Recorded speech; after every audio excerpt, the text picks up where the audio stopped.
you uninterrupted? When I heard that question, I literally sat back in my seat because I was like, man, that's a really bold question. When we're thinking about Black and Latinx entrepreneurs, it's like, who are they uninterrupted? Like, if nothing ever stood in the way of them building their companies, actualizing their dreams, what would it look like?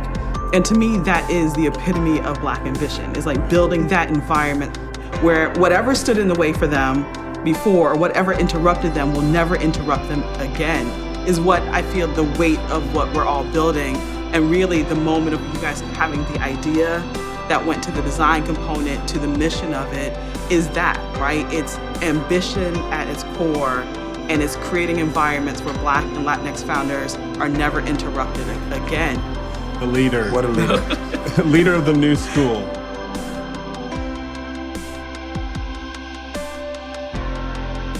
We have been excited about your venture, and across thousands of applicants, your venture and team stood out the most. And so we're excited to share that we have selected your team as the Black Ambition Grand Prize winner. Wow.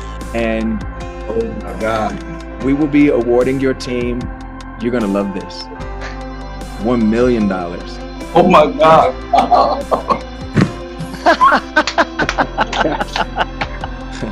Congratulations. Oh, wow. Thank you. Thank you so much, Pharrell. Thank you. Thank you so much. Wow, that's awesome. You guys, if you think you're excited, we really mean it when we say that we're excited. This is like a game changer. That money is like, man, we worked really hard. Felicia tell you, we worked really hard to raise it, but man, that's not what this is about. This is about meeting human beings like you. You guys are the example. You're like the dreams that we like dreamt of. This is what Black Ambition is all about. We are more excited than you could ever be. And man, the games begin now. All the game changing, it begins right now. Thank you. Thank you. Thank you so much. Thank you. I know, I think everybody's in shock still, but wow. Wow. This is literally amazing. This is this is why we come together to do this, to make change, and this is part of it. So y'all are game changers, and Felicia will speak for herself, but I think she agrees that we are so honored to meet you and so grateful for you. Absolutely. I'm almost shedding a tear with you, right along with y'all, because we're excited for you in this moment.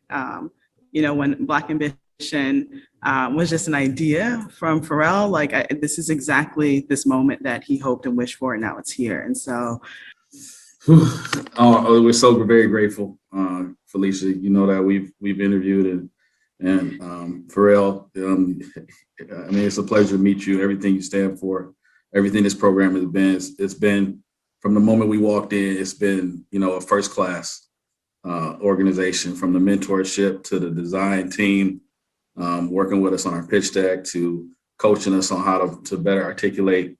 We are just so grateful for this opportunity, and we're just getting started, and we thank you for allowing us to be a part of it and represent Black Ambition. Wow, thank you. Quite amazing, quite amazing. So today was my first day seeing that video. I don't know how many times you all have seen it, Justin, and you got me rocking, and I was just here up on my back, and it wasn't even me. Just imagining what that was like for you and your team. We will wait a little bit longer here, and we'll find your video that you emailed me, and Stephen, you'll be coming up after me, but that was a pretty important moment, I think, in your life, and so we'll get to talk about that throughout this session. So let's take 2 more minutes and let a few more people arrive, and then we'll pick it back up.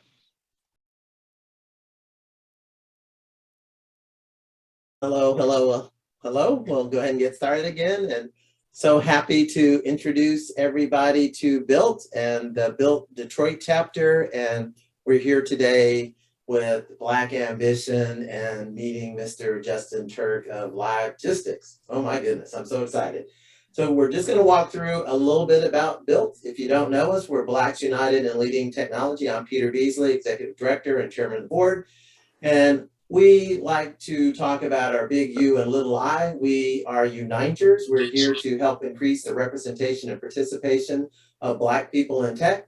And there's others doing that too. So we're part of that conversation. If you're about that mission, we're about you. And we like to lean in with others. And it's not about us, the small I. So again, we're one of the voices, we're one of the partners, one of the people trying to help make this movement come alive. And we want to claim 14% of the tech jobs across America. The Black population in the United States is 14%, yet only today, 7% of those jobs are held by people with dark skin. And so we recognize that's mostly going to come from pivoting people who are already adults into tech. We're not making enough babies, we're not having enough immigration. And so a lot of the transition will happen from converting chefs and cosmetologists and truck drivers and people in the insurance field and fintech into tech. And so that's a big part of what we do here at Built. We have 25 chapters across the United States, 10,625 people or so on the Meetup platform. And we are often in the press. And so you may have seen us here and there in some of the publications, and you can see the list of chapters down on the right. We have a stellar board across the United States. People in LA, John Melanson, our longest member and board member. He started his chapter in 2011. Somewhat of a newbie in 2019. Brenda Bjorke from Target in Twin Cities. Nicoria Johnson in Dallas area is our secretary, and Kenesha Washington is also in the Dallas area. And so we have a stellar board, and we are looking to expand our board. So if you have interest in joining our board, please let us know. We focus in three main areas: getting into tech, advancing in tech, and leading and owning tech enterprises. And today's presentation is in the leading and owning tech enterprises component of what we do. And we deliver programming in entrepreneurial series, leadership development, career development, social events, social justice, but heavy tech, primers on cybersecurity, project management, Python programming, heavy tech, in-person events, and also virtual. So that's a little bit of what we do. We do have a dues paying component. So there's benefits of membership. Our dues range from $45 a year up to $225 a year, depending on what sector you work in tech in. And of course, you could pay lifetime dues. And being a member, you get benefits of membership to vote, to serve others. All of our chapter leaders are dues paying members. And we have bylaws and all the things you would expect from a world-class organization. You can see the names of some of our chapter leaders. And we have a few chapters that we are looking for leaders. So if you see your city there listed and you want to get involved, we'd love to hear from you. So just from our website, there's a button, start a chapter, and we'd love to hear from you. And I have a London colored different. That's my personal goal right now, is to find a chapter leader in London. So if you're in London and you hear my voice, I'm looking for you, or you're looking for me, one way or the other. So come on, get on board. One of our sponsorship committees, our programs committee, our communications committee, we have committees also on the board. And that's a little bit about us. You can find us on the Meetup platform, meetup.com. We're in the Pro Network, Blacks in Technology, and that's a little bit about us. We do have a Detroit chapter, and we have a phenomenal young man who's leading the Detroit chapter. And so, Stephen, could you maybe let us see you or hear you and let us know about what's going on there in Detroit? Yes. Hello, everyone. Thank you guys for being here. Yeah, I'm here with the Detroit chapter, as Peter said. I am one of the people or adults who was able to transition into tech recently. Me and myself just going from working odd jobs or warehouse jobs, and then taking initiative to join a coding boot camp which led me into the built community and just watching kind of how Peter does his business and how welcoming he is to others. I would like to myself be that for the Detroit chapter. Again, thank you guys for being here, and glad to have Justin presenting today. Thank you so much, Stephen, and kind words that you said about me. And he attended one of our open conversations. We have those the second Monday of every month, and kind of grabbed onto him. I think Detroit was one of those chapters that we were looking for a chapter leader, and Stephen was just finishing a boot camp. He's already gotten into tech and then went straight to the top and started leading a chapter. So that's one of the best practices I would like to say for people earlier in their career, is to give back, get involved. And Stephen Collins is right at the top of that list. And so we're excited about Detroit and some of the things that are happening there and have happened and will continue to happen. And next up, we want to hear a little bit about Livegistics, and LaToya Cunningham is about to tell you more. Thank you, Peter. Good evening, everyone, and welcome. It is my honor to bring you just a snapshot of who we are at Livegistics, and then I'm going to pass the mic over back to Peter so you all can hear who you've come to hear, which is Justin Turk. My name is LaToya Cunningham, and I am the Public Relations Liaison for Livegistics. And I have the privilege of telling their story and letting the world know who we are, that we're here, and we're disrupting the construction and civil engineering industry.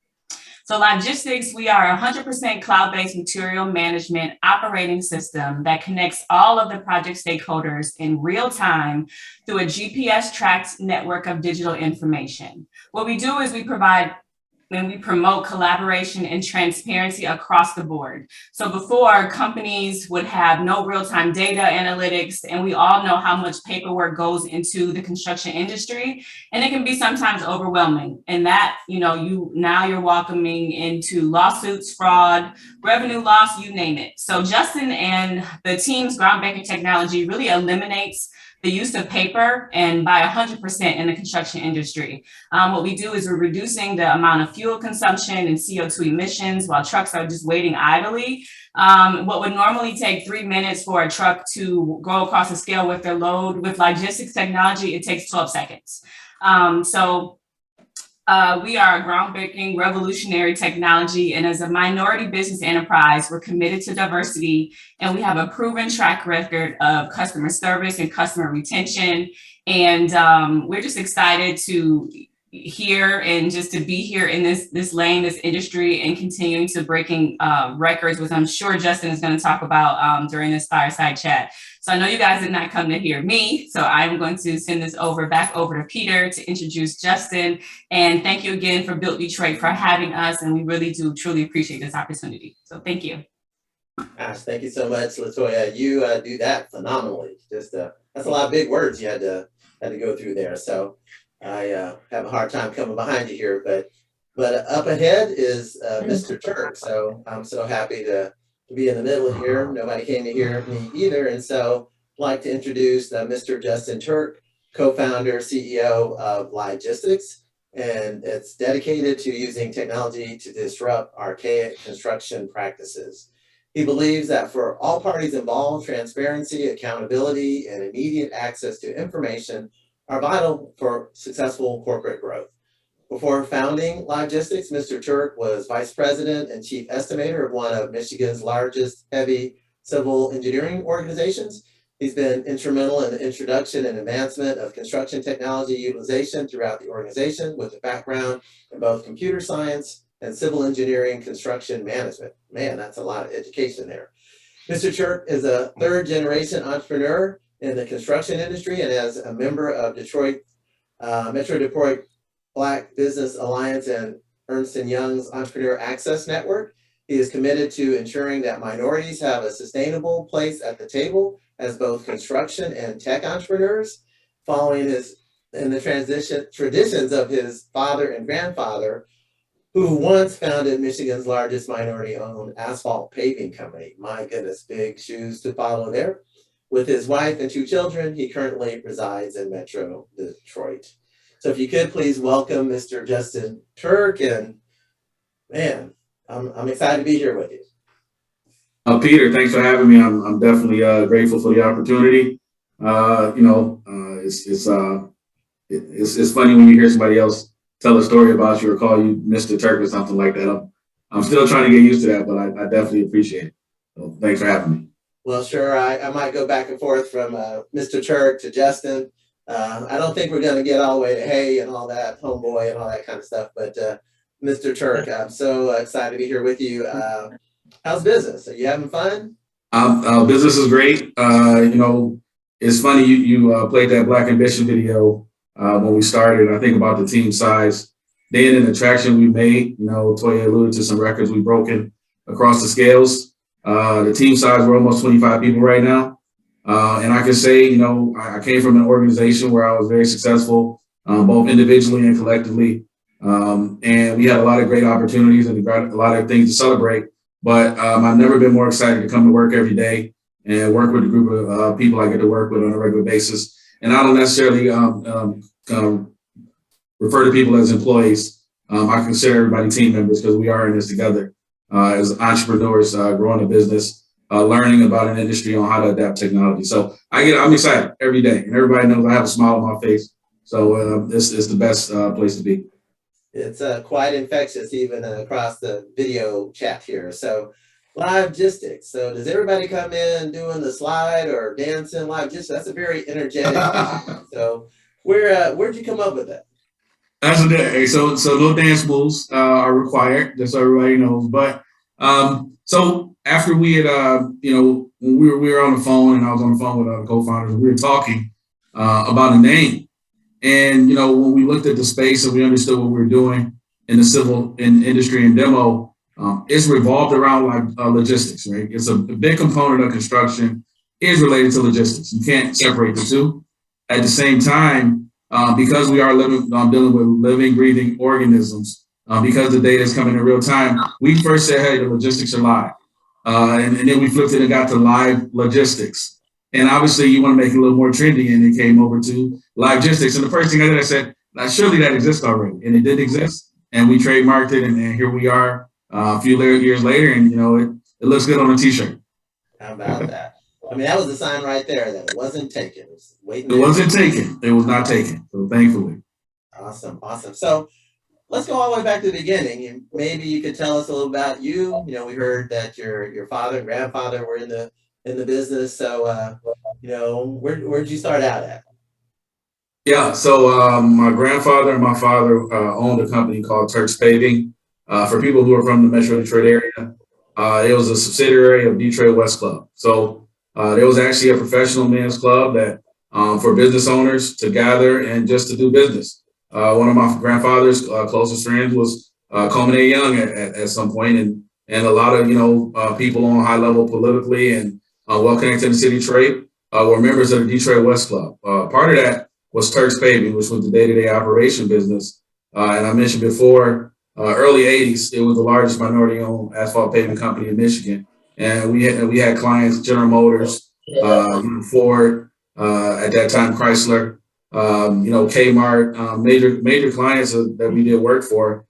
So anybody who was around that time knew about Turk's Paving and its growth. Obviously, I was young, but it was a time that I'll never forget in my life.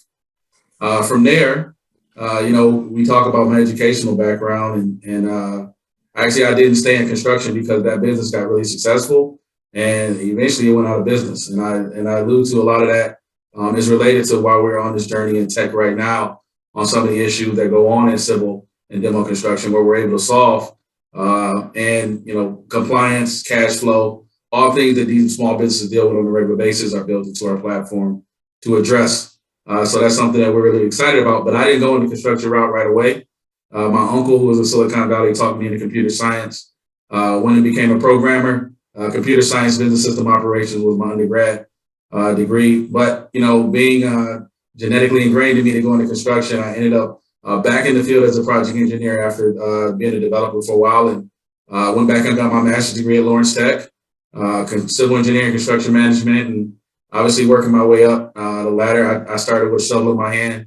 Even when I played football in college, I would come home for 2 weeks at a time and work the weekends because I made more money in Michigan working in the labor union than I could make for a week in Ohio, working a full-time job. So I always, I was from the grounds up, knew the industry, got a chance to grow there, and worked my way up to vice president of one of the most successful companies in Michigan. My goodness, that's a stellar background there. A lot of hard work, That's not just Absolutely. something you snap your fingers and have happen. Was there an inspiration that led you to go out on your own, or something you always knew you were going to do, or how'd that go? I think, and most people call, if you have my grandfather has since passed away, but my father, my grandfather, myself, when we were all in a room there and somebody said Turk, we would all turn around. That's just that's what they call all of us. But I think I would say genetically, I think there's an entrepreneur spirit in our family. So even when I went into construction, as far up as the president of the company, knew that one day I was going to leave. So he knew that I was just built to have my own business. But I treated his business like it was my own the entire time I was there. And I think that's a big part of being a responsible entrepreneur. But this was something that I always knew that it was going to be a time and a season for me to venture off on my own. And, thankfully through, a lot of blessings, a lot of favor, a lot of grace, the right people, the right opportunities, here we are today. Awesome.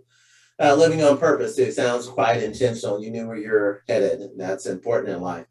Was there Absolutely. a particular problem that you were looking to solve, in all of your travels and your education? And, is there something that you just knew you wanted to go do and solve from your company's perspective? Yeah, I did. And it's related to directly what we do right now. So for people who aren't in the construction industry, and Toya alluded to this a little while ago, about how we're transitioning people from a very antiquated process, paper-based, which the industry operates in, is one of the larger industries, the top 3 industry in the United States. So obviously people feel like what they've been doing has been working because it generates a significant amount of revenue.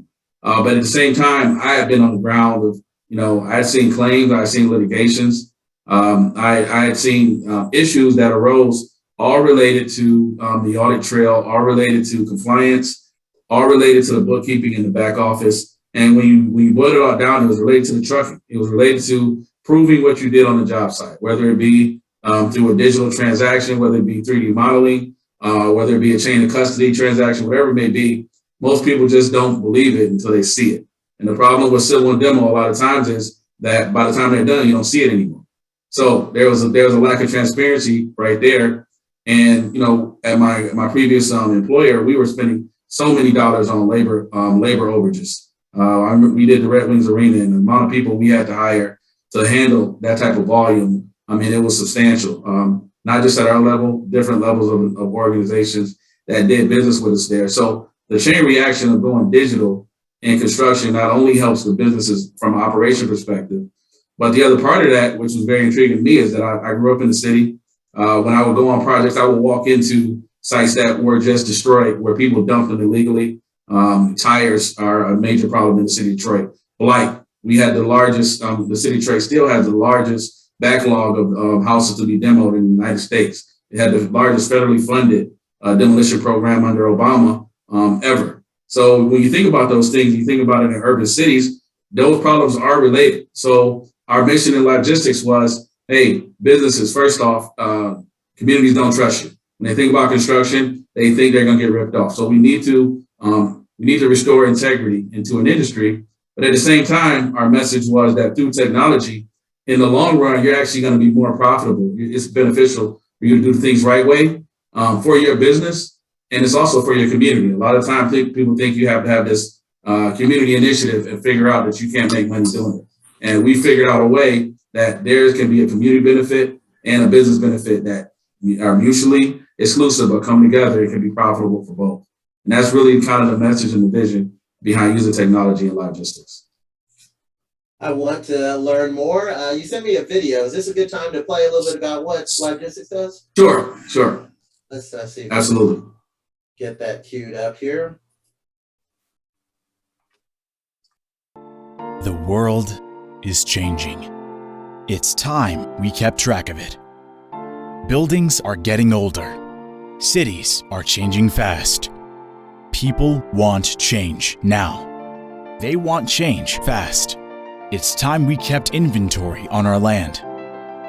But how? Schedule demands are high. Natural disasters happening at a moment's notice. How can we keep track of so much change when it's happening so fast? How can we make sure we are protecting the world as fast as we build it and tear it down? Using technology, we can do all these things and so much more. It's time we made sure the logistical changes that impact our world were being tracked live and in real time. Introducing Livegistics. Our cloud-based material tracking system is tailored to managing and tracking all of the civil changes in the world. View every operational activity of your project in real time from the comfort of your computer screen. Integrated in over 300 landfills nationally. Always know who's working for you and where they are. We took the logistics of civil and demo construction and made them live. The world is changing, and we decided to keep track of it for you.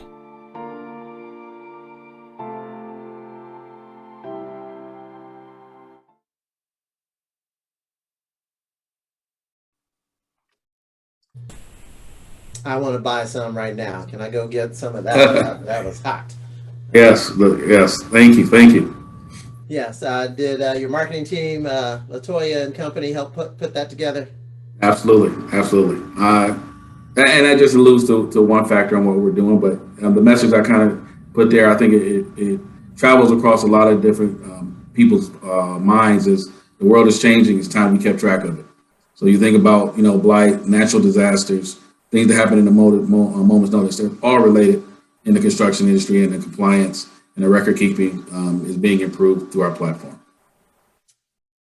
Make it look easy. Your team makes it look easy. But, let's just go back to the beginning again. And I've launched a company myself, and just that initial fear or excitement, were you concerned or afraid of going out on your own to any degree?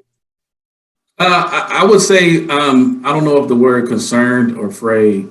I wouldn't say afraid.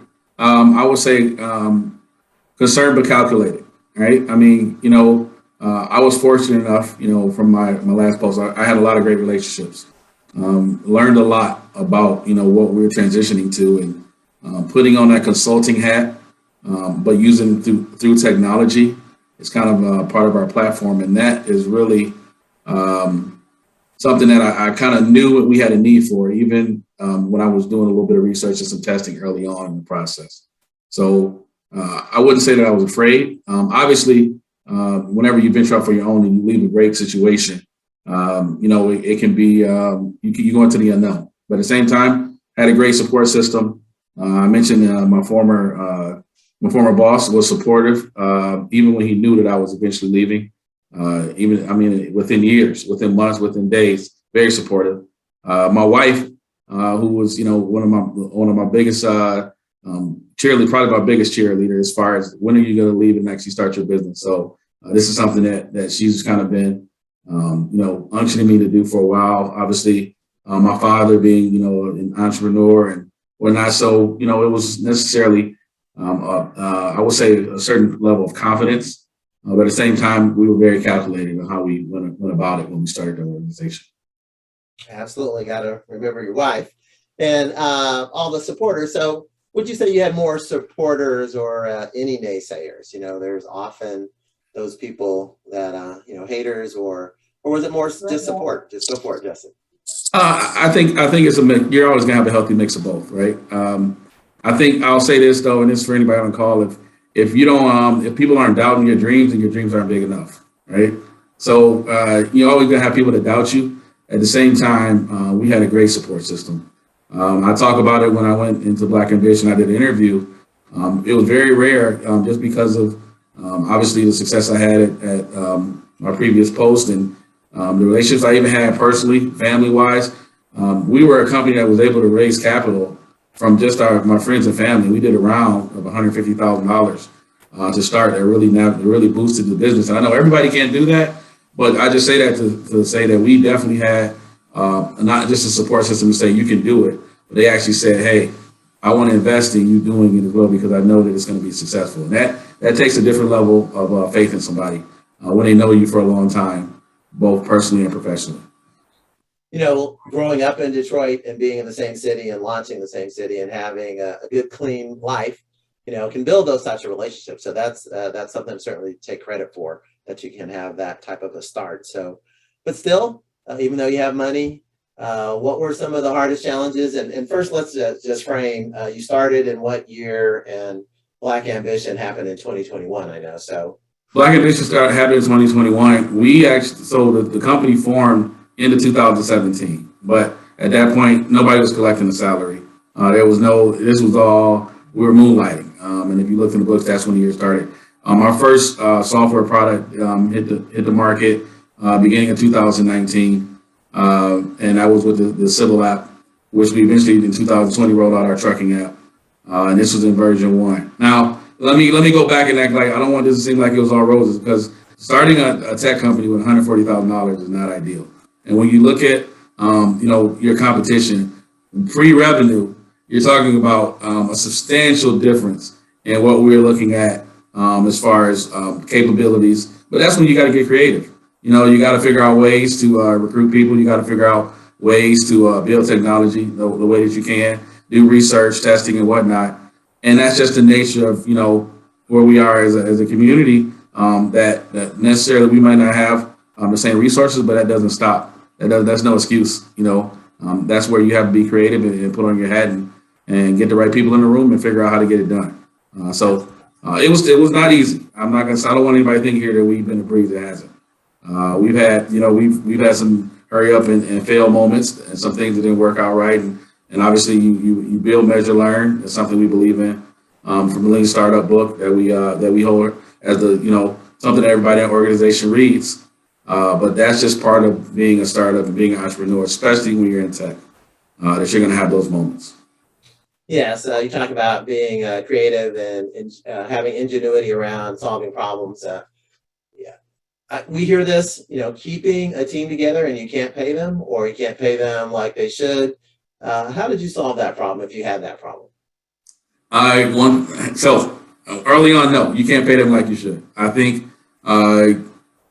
anything that you want to do in life, you have to have a strong team, right? I think somebody that thinks they're a jack of all trades, that's a dangerous situation to be in. You need people who can excel in certain areas. And then, obviously, there's the equity split. When you start to sell people on the opportunity and the vision, if you're a good recruiter, when you can't pay them, you figure out other ways to compensate them. And I think, sometimes as entrepreneurs, we want to say that this is all mine. I want to hold it on to myself. Well, would you rather have, 100% of $1 million, or would you rather have 10% of $1 billion? It's just that reality of it. So being able to share the wealth is important. I would never want the success to be all on my own. I think that we're building the right team and components, and that was part of it when we did the pitch to get people to stay on board early on. Sounds like this wasn't about you from the beginning. Say it again. Sounds like this isn't about you. This is not to pump up Justin Turk. This is no, absolutely not. If you looked at our mission and our vision, one thing that I always talk about is that we're built on teamwork, no hidden agenda. We strive and we reach together. That's core principle number 5. And those were something that if you go on one of our meetings, we read on a regular basis. And it's not something that we just say. That's something that I believe. And it's something that was instilled in me, obviously, from my family and my upbringing and my faith. This is not about Justin Turk. This is about, you'll hear me talk about the team at Livegistics quite a bit, because I do believe that we have an exceptional team and we've got an exceptional opportunity. Awesome. And folks, you can put some questions in the chat. We will be taking live questions towards the end, but also questions that we see pop up in the chat. And so, Justin, in your journey, what could you say are some of the things you're most proud of? Now, this was a segue to what I just said. In this journey, first off, I'm proud of the people that I get to come to work with every day. One of the things that I always talk about is that when you want to build a company and you want to be diverse, inclusive, honest and open, it's got to be something that you believe in, right? So if you looked at the makeup of our team, we are a very diverse, inclusive group, because I think that's what creates, an exceptional product. You create an exceptional team with exceptional talent across all over the world. We've got people all over the place. So I'm very proud of the people I get to work with. I'm also very proud, of some of the successes we had. We're in 4 states right now, 16 landfills. We'll be in over 200 landfills physically here in the next 12 months. So the relationships we've been able to build, the landmarks we've been able to hit as far as growth, and obviously what we've done with some of the network relationships we've gotten with Black Ambition, Transparent Collective. We've had guidance along the way. This is not like we knew what we were doing when we walked into this environment. Thankfully, we have mentors. So there's a lot to be proud of when we sit back and look, but we don't take too much time sitting back and look at what we've done, because we've got a huge opportunity in front of us, and we're always with our head down looking forward. Great. Are there anything that keeps you up at night, or you worry about, or concerns? This is recorded. You have an open mic here with a lot of folks. Is there anything that you can really share that? Absolutely. Absolutely. I talked about early on that, when you think about, you raised $150,000, and you think about that's a lot of money with a pre-revenue company. And then you go look down the street and somebody's raised $10 million pre-revenue. So the resources were something that put you behind, but you have to get creative. When I did that pitch, though, to my friends and family, I was sitting in my living room, and I said that one of my biggest fears is that somebody does this before us, because I do think that this industry, you think about, you look back and say, well, I don't remember life before I had email on my phone, something like that. It just becomes just a natural progression. I think this industry, there's so much compliance, so much environmental meaning and going digital, that this industry is going to be transferred fairly fast. And there's a huge market out there. And one thing that keeps me up is that the time and the speed that we get to that market saturation point, to where we've gained enough traction that nobody can replace what we're doing, because there's always going to be people with more money than you. But once you create a process, you create software, you create that synergy. It's a great opportunity. So that keeps me up all the time. The other part is the resources. I heard Steve talk earlier how he transitioned to tech. I encourage more people to do it, because in the United States, just in general, the numbers, when you're talking about having a tech company, the ratios are not just here in the workforce. And I think it's important that we change the narrative. And I talked about this at Detroit Homecoming last year. But we've got people who are in Romania. We got developers who are here locally. We've got 2 developers who live in Ukraine. And one of them was displaced. One of them had to join the military for a short period of time. But the only reason I bring those up is because in other countries, they feel like this is a trade. When you think about tech, it's something that if you want to go to a trade, you become a plumber, you become a carpenter, or you become a software developer. And over here, it's looked at as something that's just unattainable for a lot of us. And that's not necessarily the case. When you think about our society, we've transitioned so much in technology. We need so much more. Developers is a part of everything we do. Tech, everything's in an app. Everything's on the desktop computer. Everything's moving away from that. And now we're going to the metaverse. We've got all these different components. Technology is driving our lives, yet a lot of that tech is being built from people outside of the United States. So I think resources and industries like what you have built are bringing notoriety to that. It's a huge problem in the U.S. that we need the workforce, and we need people to understand that the opportunity is here, the market is right, and you've got endless possibilities to work from wherever you want, whenever you want. That's right. They often say it's a competition against time. It's not about other people. The other people are going to be there. You can always pivot and be smarter and faster, but time is a constant. Absolutely. So a couple questions came in. I'll make sure we touch on all of them. One that's timely for where we are is co-founders and the team. Again, it's early on. You got to get that right hand, left hand, first couple of people, especially when you're venture funding or pitching. It's great to have 2 or 3 or 4 or 5 instead of just you. How do you get that key co-founder? You're a co-founder. How did you get your co-founder? for So there's four co-founders. I would say four. Obviously, I'm the majority co-founder. I'm CEO. But I would say the one that's been the most integral, and I think the team will say this, is our CFO, Andre Davis. And honestly, this is a part of the recruiting aspect of it. This is somebody I've known since I was 5 years old and never walked into this thinking that we were going to be business partners. But this is a guy that I played football with in college. This is a guy who went to Ernst & Young, became a CPA, master's in CPA, has been a CFO for publicly traded companies. And I was able to, convince him to walk away from all of that. And, with the opportunity for Livegistics, and he's been an integral part on us when you think about the financial side. And I had no idea. You hear about these companies doing these raises and these rounds. The accounting aspect of that, the negotiation aspect of it, the person that's managing that is such a critical component. When you want to grow your business to scale, you can end up with a bad deal if you don't have the right person in that seat. So I would say that person is very critical. Then our other two co-founders, Randy Bailey specifically, who built the prototype for the software. And me and Randy actually met, in the Dominican Republic on an island. But he built the original prototype. He's our chief product officer, and Darren is in customer support and client solutions. So nobody's collecting the salary early on. So you got to have the right mindset. You got to be a grinder. This is something that if I'm going to do this, I'm going to start it. I'm probably looking at 18-hour days because I'm working the job and I'm doing this afterwards. So that's not something that, you can deal with for a little while this season.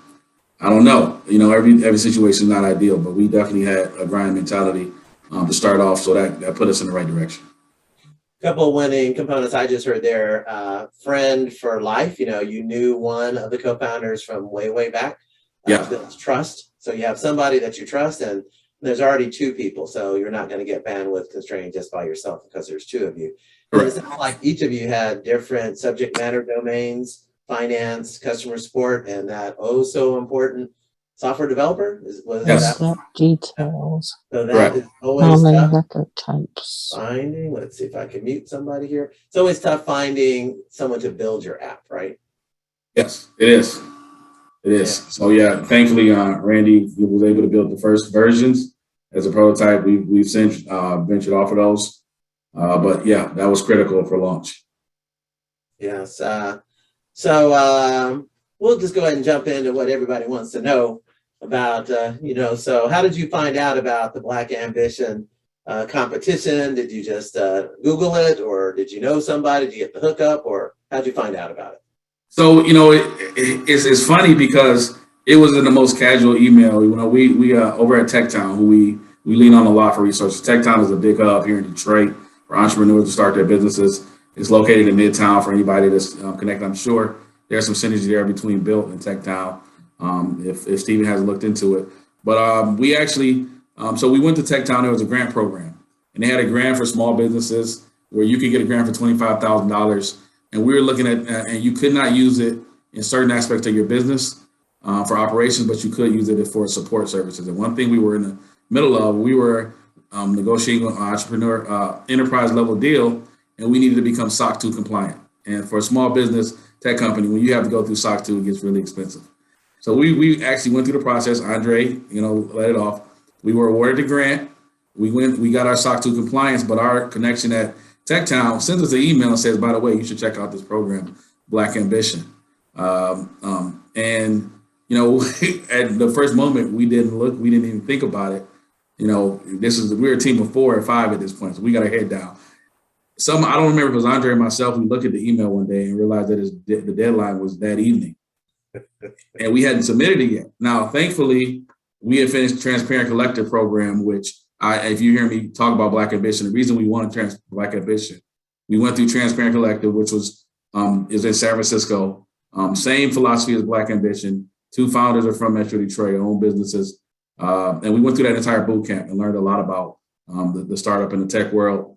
Refined our skills. So a lot of the information from there, we were able to use to submit our application. And we submitted our application with 45 minutes left in the Black Ambition, the entire program.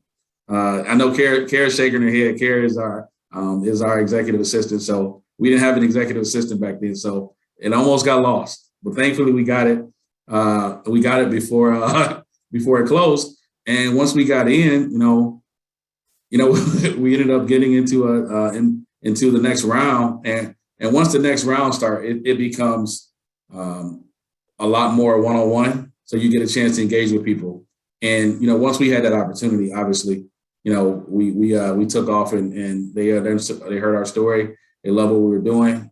We got the support, and next thing we know, we were in the finals, looking at an opportunity for a huge award and a huge win for Livegistics. So I'm sure they know now. They've heard your story that was done the day of, and I guess they're okay with that, obviously.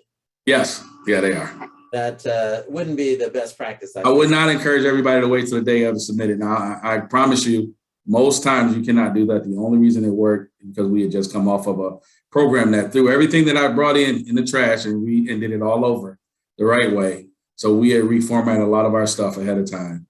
But thankfully, we could submit it all in that one day. Don't do that, though. And the program has just started again right now. In fact, Monday, I'm part of the welcome. Myself and the HBCU winning company, Doso Beauty, is part of the welcome for the next 2022 group of Black Ambition. So if you haven't, people are still submitting applications. I'm not sure the deadline, but we'll be doing that along with Felicia Hatcher, who's the CEO of the program. May 1 is the deadline. I'm keeping up with the deadline. Okay, so you better, May 1. So we're doing a welcome on Monday. So if anybody's interested in launching their business or getting some revenue, that's an excellent program to be part of. I can't say enough about Black Ambition. We're still doing it. Even today, Toya was in a PR meeting with one of the largest PR organizations in the world.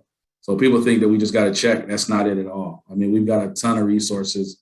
The network has been tremendous. We're engaged with them on a regular basis. And it's not something I think you ever graduate from. I think it's just something that you're like a part of forever. That's the way we look at it, because we're not going anywhere. And they've looked at it that way too. Pharrell and Felicia have been great. And I can't say enough. I honestly, I totally mean this, and you can give me a lie detector test. If I knew then what I knew now, I would have paid to get in that program.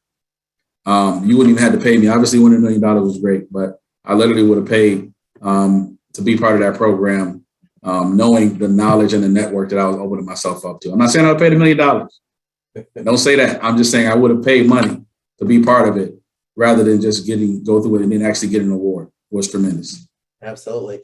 And, right place, right time, right life. A lot of things they say by accident. So that's good. And so again, the earlier start and then the $1 million. So before and after, what were some of the differences that $1 million award has done for your company? I would say the biggest difference, obviously, resources. I want to say it's not just about the money. It's a lot of credibility that goes with somebody awarding $1 million. And I think sometimes people need to make a move. They need to see somebody make a move first. So when you go out and win a competition like that, and it's with Visa and Chanel, obviously Pharrell, Felicia Hatcher, and Black Ambition, a lot of partners that the Zuckerberg Foundation. There's a lot of different organizations that are backing it. And when you go out and win the inaugural like that, it gives a lot of credibility. In fact, the phone lines heated up a lot more after the award than before, as far as, this story sheds a different light. Hey, when can we get a meeting with you? I mean, we were, there's a lot of traffic, and understandably so, but, and obviously the money allowed us to do some more hiring, allowed us to, refine our skills, and it definitely catapulted us in the right direction. And I will say, since then, we've actually closed our Series C round. In fact, a few weeks ago, and Toya is working on the PR announcement, so I can't speak to too much of it here. But when we do announce it, obviously it's a great opportunity for us. But because we won that award, Pharrell Williams and Felicia Hatcher, they gave us a chance to take a step back and really interview people and engage with them the right way, and not make a hasty decision about who we were teaming up with in that next round when you look at being a venture-backed organization. So there were so many components to going through that program that it's something obviously that I think we'll never forget, and we won't know the full ramifications probably for years to come. the pride in you from that, it just comes out so easily. It's very. It's something that's near and dear to me. I'll tell you this too, and I'd be remiss when I say that when you play that video, and CNN wrote an article about this.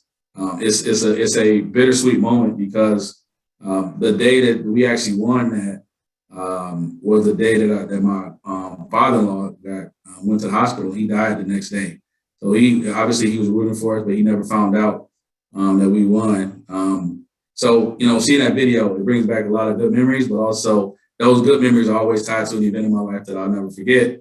But it's something to be very grateful for. And I know he's obviously proud of us, what we're doing, and excited as he's looking down on what Livegistics has grown to. Awesome. Thinking about Pharrell and Felicia, how important, from your perspective, is it for rich individuals, famous individuals, Black famous individuals to help other Black people and give back? If you could speak to the others and everyone else, how important has that been for you? So I don't know if I say important for famous. I don't like the word famous.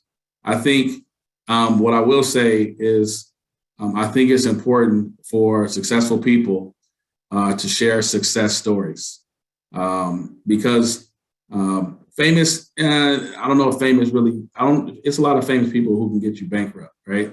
But successful, there's keys to success.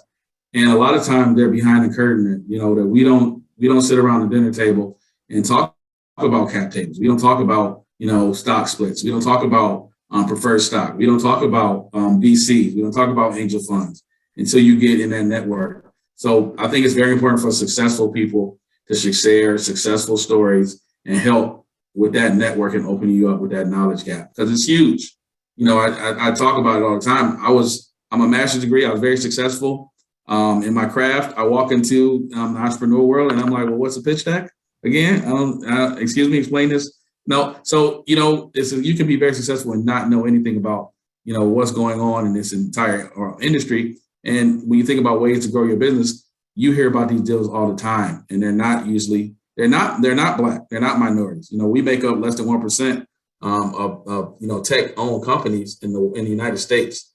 And I saw your numbers about 7% of the jobs, and we want to get to 14%. But when you think about owning a company, those numbers are even less. Why is that? From a consumer perspective, we make up a significant amount more. We're definitely more of a consumer than we are an owner. So in order to change those narratives and change those myths, you can't just, you can't fame your way to it. I alluded to famous is like handing me a check for $1 million. That's probably that's famous. But sharing the success is going through the workshops, getting introduced to mentors, building relationships, having, key components for speaking at your kickoff events, introduce you to venture capital firms that are going to manage your next round. Those are the tools that are about success. Because again, I guarantee that $1 million is going to run out really quick when you talk about scaling the business. Absolutely, absolutely. You touched on mentors. So there's a question in the chat about mentors. How important were mentors in your journey beforehand and after, and continuing on before the I think your circle of influence. If you don't have mentors, you don't have people who've done this already, and you're not gleaning from them. Find somebody, right? I think one of the things that we try to do a lot of times is we get into this environment where we think that nobody's experienced what we're going through right now, and that's just not the case, right? You get with somebody who's been in your shoes, who can help you navigate these things. I can tell you, we don't have mentors, we don't get to this point because there were so many things that we had never done, never heard of, the pitfalls, understanding the business side of it, that we were fortunate enough to get introduced to people who helped us early on. And honestly, my first mentor, Linda Fingerly, who's still an investor in Livegistics, was introduced to me by one of my colleagues at work. She just happened to be running in an angel fund, and she saw an opportunity where she loved the team, she loved the message, and she decided to invest not just her words and deeds, but her dollars. And she's been part of our business here for the last few years. She's local in Ann Arbor, and she went out of her way to help us. Since then, we've obviously gained more mentors And one thing that you'll always hear from us, we are sponges. I don't take for granted that people spend time to give me advice because I want it all. I want all the advice. I want to understand every part of the business that you went through so that I can understand what I'm about to get into. And I'm not one of those people that doesn't want to listen. And that's the way our organization is. So no, mentors are extremely critical to what we're doing. Yes. Sometimes people overlook how important that friends and family round was. You know, when you go knocking on your in-laws and friends around the corner for money and you take their money, did that spur you on a little bit more to having friends and family money in your business? I don't know, the spur on, I don't know. I say it was, I don't take for granted that people, I think you don't have to support somebody by giving you dollars, right? Hey, if somebody said that they'll pray for me, I say, thank you very much. I receive it. But somebody says, I'll pray for you and here's, X amount of $1,000. I think I don't take that for granted from the physical element of it because it's hard-earned money that somebody invests in you because they believe in what you're doing. So I wholeheartedly believe in Livegistics. I believe that we're transformational. But for people to align with that and believe in my dream is something that I'll never take for granted because I've got friends that didn't say yes, and we're still great friends. So I don't think it's not something that you hold against people. But when people do it, it's a rarity, especially in this realm. You don't get that a lot. So, for us to be started that way, for people to believe in us, and obviously those people who invest in us early on when we, were at that point and what we're doing right now, they're actually happy, obviously, about the progress and where we're going. But it was a leap of faith by them. It was a leap of faith by all of us. And I'm definitely forever grateful for them. And I told, I have some close cousins who are in the round as well. And I said, this may change the Thanksgiving dinner table. I hope you don't, I can still get a plate. I had a ton of family in Huntsville, Alabama, who support. And that's, we're very close, but, we go Thanksgiving in Huntsville every year. And I say, hey, can I come next year if this doesn't work out? Just joking. But no, it's been great. And they've been very supportive through it all. So like I said before, it's great. When we talk about success, this is not just success for Justin Turk. I think it's success for a lot of people. And that's something I want to be able to celebrate together. Awesome. So I'm going to take one question. Makai, you've had your hand up for a while. You'll be coming right after this answer, just to give you a heads up. And then there's some other questions in the chat. And if you want to come on camera and speak your own question, just put your hand up. What's next for Livegistics, would you say? What's around the corner? And then we'll go to Makai's question. Justin? More sales, more growth. So we've got a 5-phase plan, and I'll just talk about it in this instance. Obviously, we're going to say, hey, we've got a great projections for the year. We look at where we're going to be as far as facilities, where we're going to be as far as customers. We've got some new major software initiatives that are rolling out here within a month to our fleet program and our sub-performing contractor program. But I'll say this, that there's a natural progression of what we're doing. So phase 1 was always, getting construction people to adapt and embrace technology.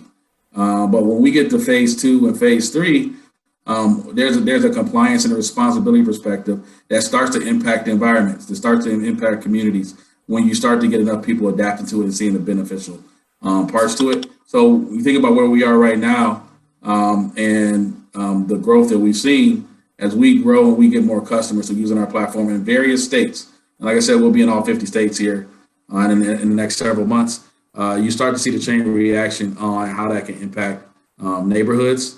We do have some community initiatives that we're rolling out in those states that we're in, because I do believe that not only is it going to be beneficial for businesses, but it's beneficial for us to have an impact on the community in a positive manner. And those things that we've actually talked with Black Ambition, and they're looking at, joining up with us on some of those initiatives. So when I talk about that, it's like I said, it's not just in deed, but they continue to do it in action. So you'll see, Livegistics coming to a city near you soon. And it might not just be for a construction company. You may see us doing something related to the community where you may live. But we've got various initiatives this year that we're definitely tackling and we're excited about. That's great. That's great. Makai, are you still there with your question? We'd love to hear from you. All right, thanks. So before I have a question and a comment, and first, I guess before I say both, let me first congratulate you and your team for your success. It's really great to hear, stories like this, good people having good kind of fortune come their way. So I'm really happy to hear this story. So my question is, could you paint? You've given some details already about some of the things that all came together to give birth to your organization. Could you paint a picture though about the nucleation of the idea for the software or whatever what became? You mentioned someone who you co-founded with, who did the first versions of the app and so on and so forth. Could you paint a picture though about how exactly did the first idea come about that would ultimately lead to where you guys are today? What did that look like for you? Was it like you guys? You went on mute. Okay, I lost you. Anybody else hear him? No, lost him too. Okay, we lost you. Well, we got part of his question. I think I got the part that he wants me to answer. What was the nucleus of the idea? So I won't name the project, but I was on a major project in Metro Detroit, and we were raising a plant. Meaning that it was being demoed, it was being remediated. So it was a manufacturing facility, had a ton of spills, and there was a bunch of remediation. And this was owned by a major company, a large company. And we were doing all of this. We were doing all this remediation. We were tracking it. It was all paper-based. And I mean, my office looked like a fire hazard. And the process of going through this, we were moving, 2,000 tons, and we were moving hundreds of trucks a day. And all of this was paper-based, and I had to process all this paperwork and get it done. Well, that project ended up in a major lawsuit because what happened was they sold the property to someone, and that person didn't do right by the EPA. And because they didn't do right, they came back not under that company that was doing the work, but under the large corporation that owned the property. So the chain reaction, the Fed seized the books. Everything went into a big litigation. And this was just a project where people were supposed to be doing their job on a regular basis. And what happened is the person who ended up paying the biggest fine, who took the biggest hit, was a company who wasn't on the ground doing any of the work. And it was because the EPA makes it very clear that it's your responsibility.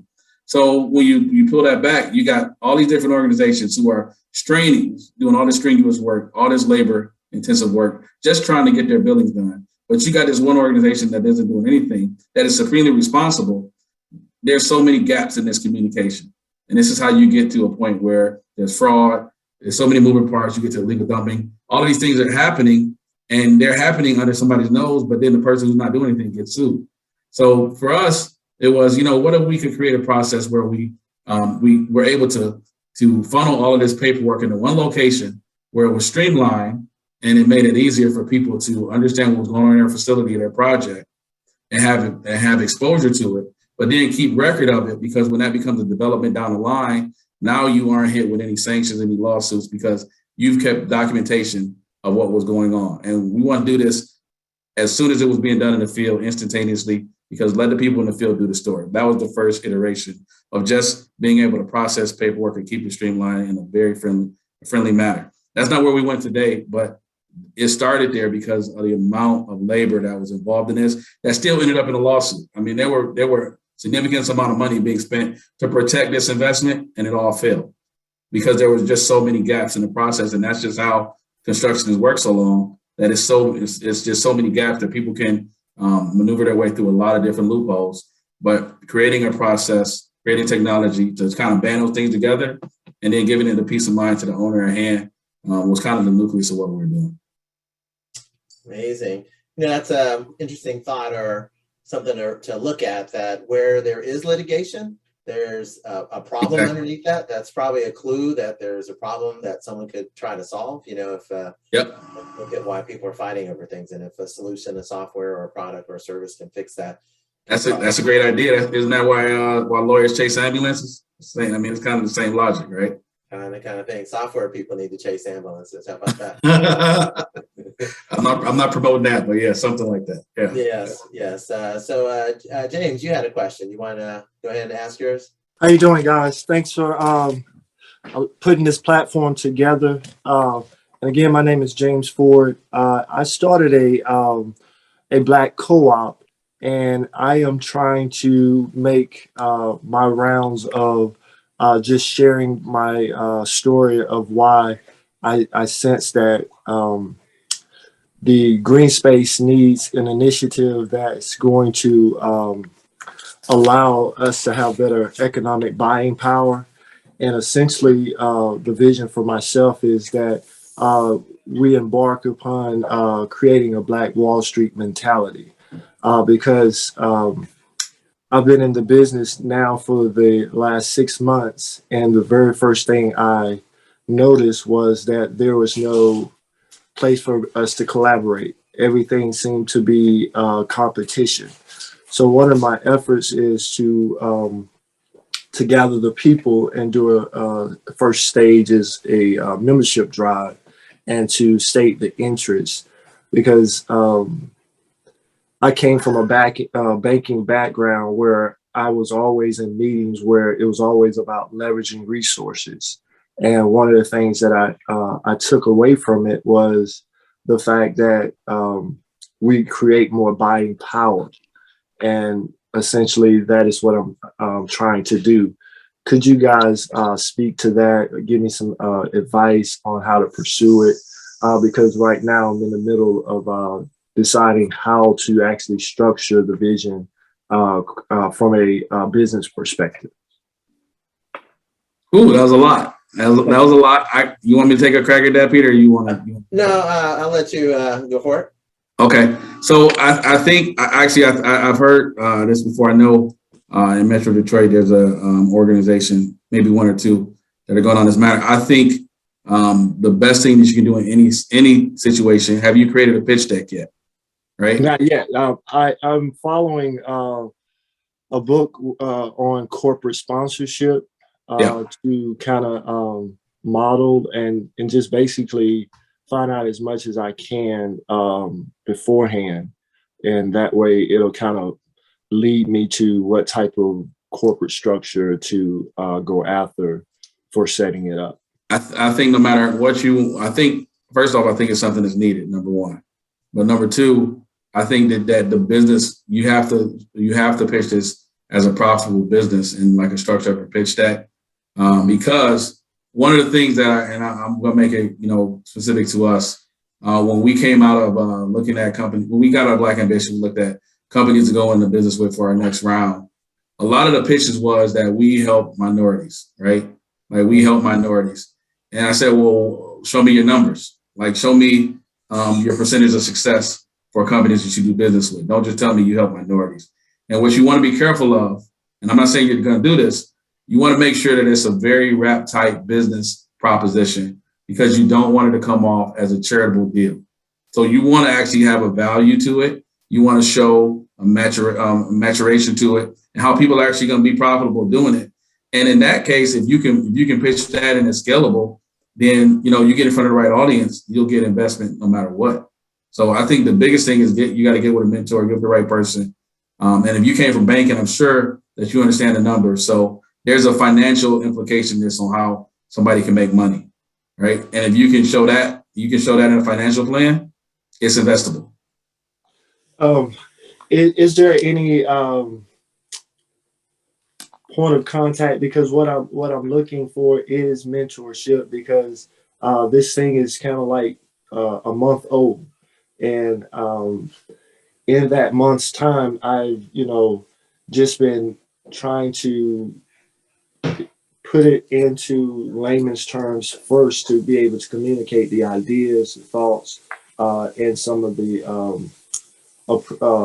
actionable items that I want to achieve, because I see that first and foremost, there's a business educational need for us as Blacks to be able to understand how to run a business, understand what are our gross margins. Because when I was a newbie asking these questions of vets, they couldn't explain to me, how do you go about making a profit? Do you know if you're profitable? And that was the overall etching sentiments of everybody I asked. They couldn't, they didn't know if they were profitable. It's the same way in our industry. That's one thing that we struggle with in construction. I'll say this though, if you shoot, I have one of my clients who's also a friend of mine, owns a construction company, and he's a Black-owned construction company, and one of the things that he's identified is how some of the major developers in the United States go from demolition to site to land development. Right? There's a natural progression in that process. He's probably the better person to ask because he's already got assets in place where he's actually doing the work, and he's going to start converting that to, and this is Detroit based, converting it to land acquisition and development. So when you think about the actual go-to-market strategy, which is what you're going to come up with, he's probably a good person to lean on. And I can get you in touch with him if you, so can you get James's email address or send him mine or something? I can do that. I don't know, Peter, if you got another connection you want to put him up with. Yeah, I think I want to applaud James. One of the things that he's doing here is he showed up on a Wednesday night, could be somewhere else. He came off of mute and turned his camera on and asked questions. You don't really get that opportunity in life for these types of forums. You got to speak up to feed your mouth, so to speak. What do they say? Open, closed mouth can't get fed. And so another thing that we'll do, James, is at the end of this session, we'll go ahead and open out breakout rooms. So you can meet some other entrepreneurs and other people across our platform here, across our cities here, and you might get some other feedback from other people there. And so I'm happy that you asked those questions, James. I do want to move on to Asmara. Asmara, you had a question in the chat. Did you want to say it yourself? I know you, and or do you want me to read it? Hey, yeah, Peter, thanks for, can you guys hear me? Yes. Yes, okay. Yeah, thanks for bringing that up. Yeah, so my question was, I know you're in construction industry. It has a lot to do with logistics, but and you're probably pitching toward venture capitalists that maybe don't know anything about construction or logistics, and maybe some of your teammates didn't have a lot of that experience either before they came into contact with you and your idea. And I know numbers plays a big role in convincing people to buy into your idea. But what was your experience with, selling your idea or your app to people that don't know much about the construction industry or much about logistics, but but you wanted to work with them or you wanted them to invest? That's a great question. And the reason I'll say that, and it's Asmara. Asmara, am I saying that right? Yeah, my name is Asmara and I'm Assistant Director of Build, by the way. Nice to meet you. Nice to meet you too. So I'll say this, when I first, and this goes back to my Transparent Collective days, when I first got my pitch deck and I went back to Transparent Collective, they threw it in the trash. I mean, like lit it on fire and said, this isn't gonna work. Because what I learned is that you have to have multiple different pitch decks for different audiences. And when you're talking to investors, you want to, obviously they need to understand some components of construction, right? But investors want to know, if I invest this, will I get this? And obviously they want to understand why you're the person to do it. So there's different variations of your pitch deck. When you're pitching to somebody for business, you got a different pitch deck because that audience might already understand the market. When you're pitching to investors, you have to really make it as simplistic as possible relative to your craft so that they understand and they make it relative to them. So one of the things that we reference is, hey, the Red Wings Arena, that's one of the things in our investor pitch deck was one of the major projects before Livegistics. This is how this process worked before we started. And then this is how much the labor reduction, the compliance, the efficiency at the scales, the chain reactions of using our software. This is the before and after. And once they saw that, they said, hey, there's a business here. Show me the roadmap to making money. So I think it's important that depending on your audience, you're going to have different pitch decks. You're going to have to explain your business different ways. And especially when you're talking to investors, and most of them aren't going to understand necessarily the business you're in, because you're supposed to be the experts. You got to make it relative to them and then show them how they can actually be profitable within that process. And that's something that we struggle with for a while because construction is not one of those markets that people easily understand because there's so many moving parts. But once we found that sweet spot, it became something that we made relatable to them, and they gravitated towards it. Justin, wow. Thank you. Great answer. You're welcome. Thanks. Did you have any special issues or challenges that you perceived or actually had by being Black, pitching to people to buy your software, use your software, and or absolutely, yeah, I mean, I think that goes without saying. Like, so first and foremost, I was a vice president in the industry, and I think at the time in Metro Detroit, I was probably one of like 3 or 4 people at my level who were Black, right? So you're in the construction space. It is very rare that you find a Black minority in a high level, right? Black minority, a Black person in a high level. And then you take it over to technology, and we talked about the data. So one of the things that you have to be extremely careful of, and this is one of the things that we struggle with, is that when somebody says no to you, you're thinking, well, maybe it's because I'm Black, right? And like I said, you can psychologically start to think to yourself that the reason that they don't want your business is that I'm Black. And I'm going to tell you, who cares why they don't want your business? Go back and assess what you've done, improve it, because every time you always pitch, you're always looking at ways to improve. And it's a numbers game. You start to do it enough, you will find people who actually gravitate towards your dreams and your ideas, and they will see it as a business venture. Because no matter what color you are, everyone loves money, right? And I'm not saying that you go out and work with people who don't want to work with Black people. That's not what I'm saying. I would never do that. But what I'm saying is that the name of the business is, how can I create sustainable business that shows scalable growth, right? And the one thing that I always said when we started to look at venture capital firms is I made very sure, if the best thing that you can tell me about why you want to invest in Livegistics is because you want to help minorities, I don't want to do business with you. I don't think that answer is sustainable, because what people want to do, because it's popular right now, is say, hey, we support minority businesses. That's not a sustainable answer. What you want to know is, how do you invest in companies and help them grow? Because the tools that help you grow, while you may have different conditions, you need the same tools to grow as a business, whether you're Black, white, whatever color you are. So you want people who buy into the business idea, not buy into your Blackness. Blackness obviously is what we are, and we deal with certain circumstances because of it. But you got to be very careful that people don't give you this narrative that we support Black businesses, and because we support Black businesses, you should do business with us, because that turns into a charitable effort. And 10 years from now, when they show the numbers on investing in Black businesses, we want to be dominant. We want to show that if you invest in venture capital funds in Black businesses, you get a 32% rate of return. You get a 39% rate of return on your fund. Those are the numbers that matter, not that, I invested $100 million in Black businesses, because that's not sustainable. Actually, the growth is sustainable. I asked you earlier what was next for you in Livegistics.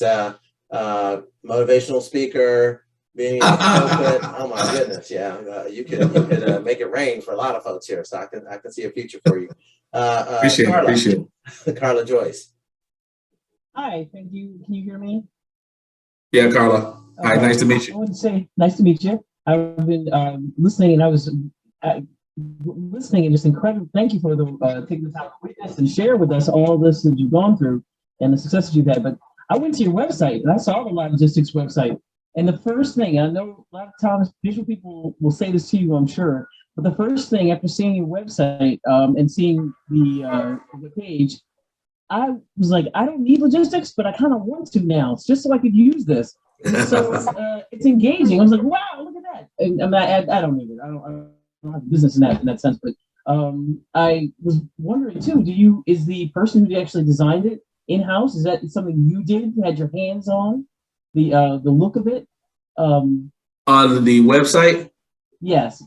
The website you're looking at now was outsourced. Our new website is being built right now, and it's coming out with our PR release. And that one is being built in-house. So there's a lot of changes that I can't give out the link right now, but it's going to go live along with our PR announcement. We've actually rebranded the entire website. And that's one of the new things that's coming out after we do this Series C round announcement. But that one was originally done by a contractor. I've always thought too, it's a really good, fortunate thing when you get somebody, when you have an idea, the thing you want to sell, the thing you want to promote, and then it comes up visually, it's able to be translated so well. Because I think after hearing what you said, and then going to that website, I thought, well, this is exactly what he said it was going to be. The other question was, with the recent issue with certain truckers not wanting to do work or to resist like the mask mandates and things like that, has that affected you? Have you had any? Has that been an effect in your business at all? You said resist the what? I didn't hear the last part. The mask mandates, the vaccination mandates. You know how people were in Canada and the US. No, I would say no. We're a remote group. Most of the stuff we do is behind the scenes, and we engage with people from mostly remote locations. Like I said, I got people over the world. So if anything, the pandemic, probably shed the light on the need for 6 feet of separation and safety. Where we were doing something that was about efficiency, it took on a realm of safety as well because of some of those initiatives. So yeah, it hasn't really slowed us down. In fact, obviously, winning Black Ambition and moving forward, we're excited about the future. Thank you. Thanks, Carla, I'm right there with you, Carla. I want to start a construction company just so I can use some of their apps or do something. A dump site, is that what I need? What do I need to do to? Well, you can get a dump site. You can get a couple trucks. You can be an excavator. We got whatever you need to do. We can help you. I'm all on board here. So, for the folks that have their own Black ambition or brown or whatever their ambition is, what could you tell them about how they can achieve their ambition? Wow. So I say, you never, first off,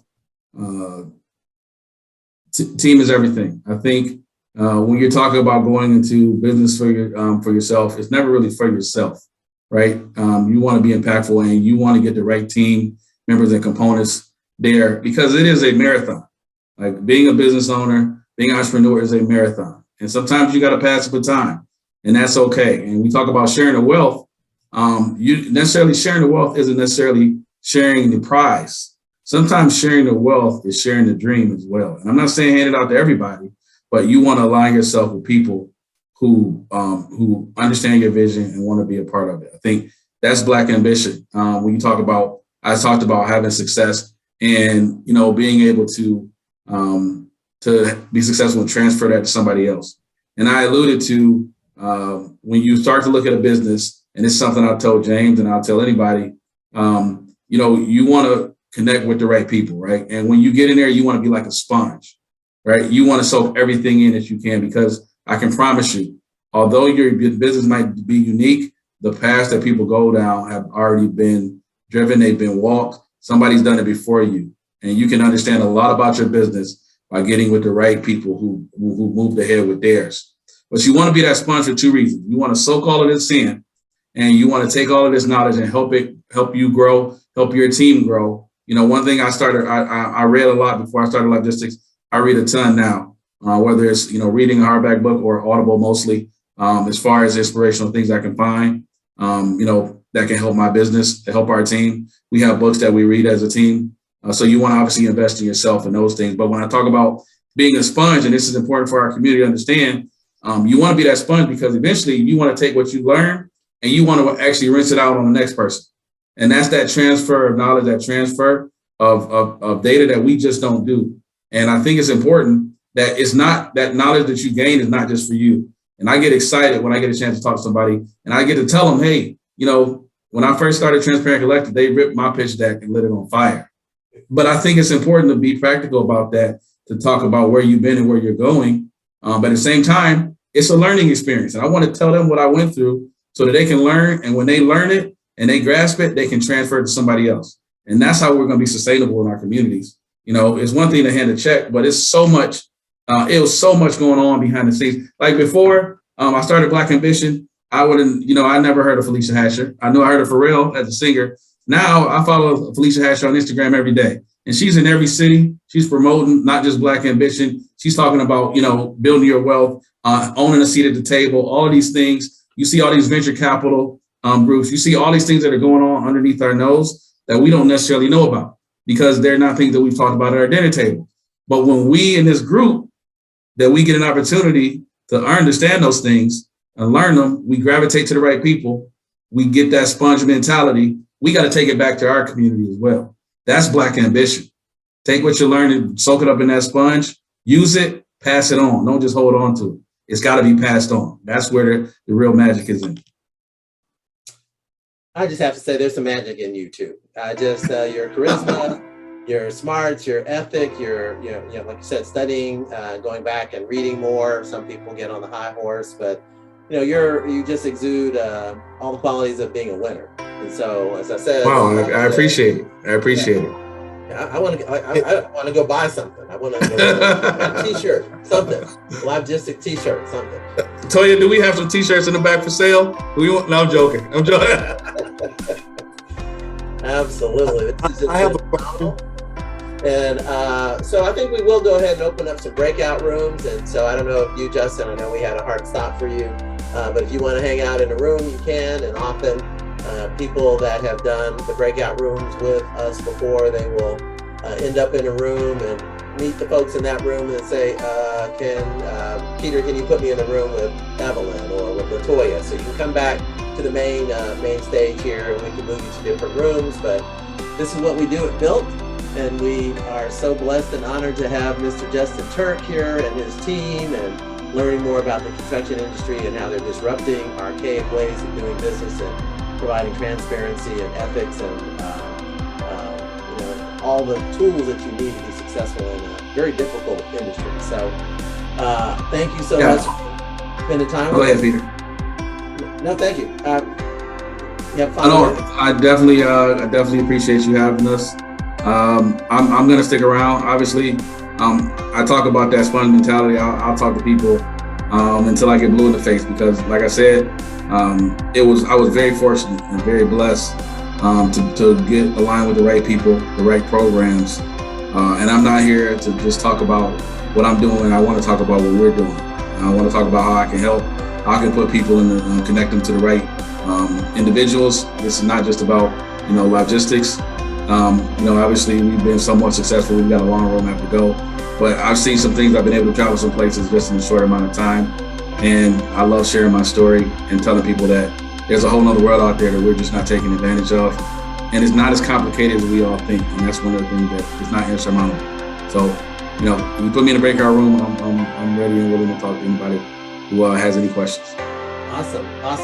And we can all get information from each other too. So if you don't end up in the room with Justin, be sure you all let everyone know who you are and how you can help each other. That's a big part of what we do at Built. Professional networking is important. It's a skill that we don't all have just natively. And so you've got to develop that skill, and that's part of what we do. So thank you all. I'm going to open up the breakout rooms. You should see a button that allows you to move to rooms. There should be 4 to 5 to 6 people in the room. And you can come back here if you need to change rooms. So thank you all.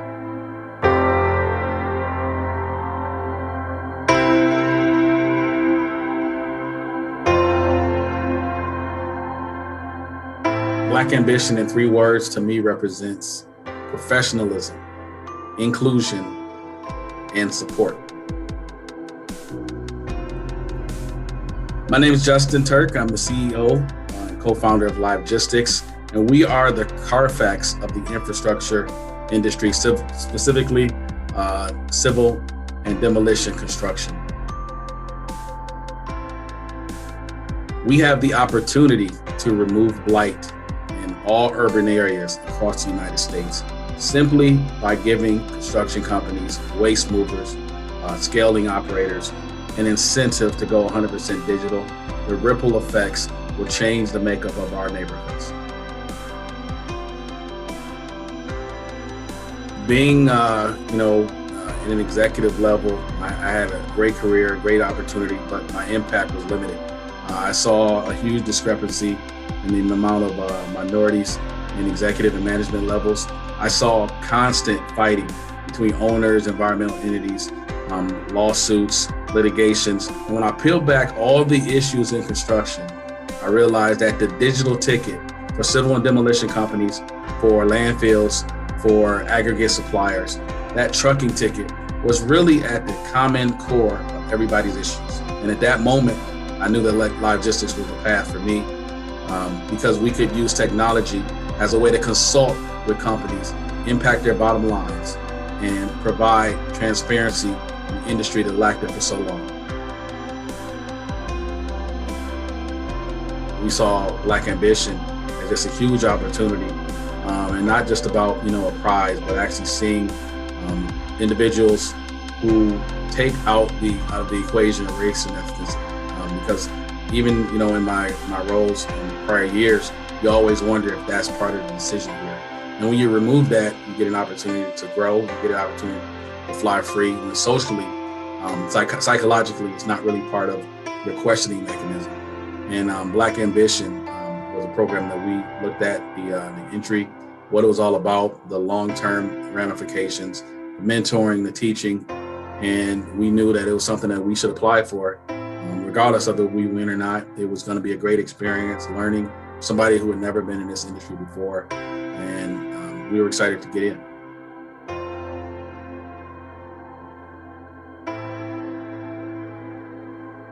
I'm just really excited about just learning and taking in everything we can from people who have experienced these things and can navigate us through this thing called startup and entrepreneurship. This is how you do change. You cultivate ideas and you equip people with the right mentorships, the professional way to do it. So I'm really excited just about growing from the program, learning from people who are phenomenal in their craft. And then I'm going to pass that baton on to somebody else, because I know it would be a shame for me just to take this knowledge and soak it all in and not share it. I've got family members who want to start their own business. And I've learned things here and I pass on to them. You're not worrying about things that don't scale your business, that don't lead to you reaching your goals. And anything that's a distraction, anything that is not simply related to that one commonality, that one goal, those objective key results, is an interruption. And that's something that we just don't need. And opportunities like these give us the platform, give us the opportunity to make those things possible.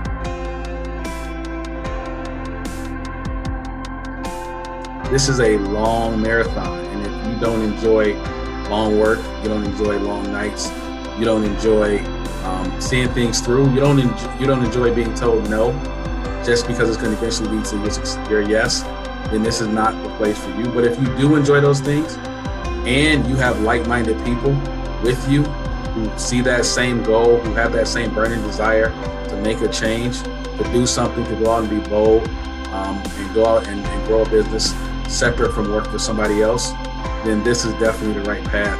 And I encourage you to join up with a program like Black Ambition.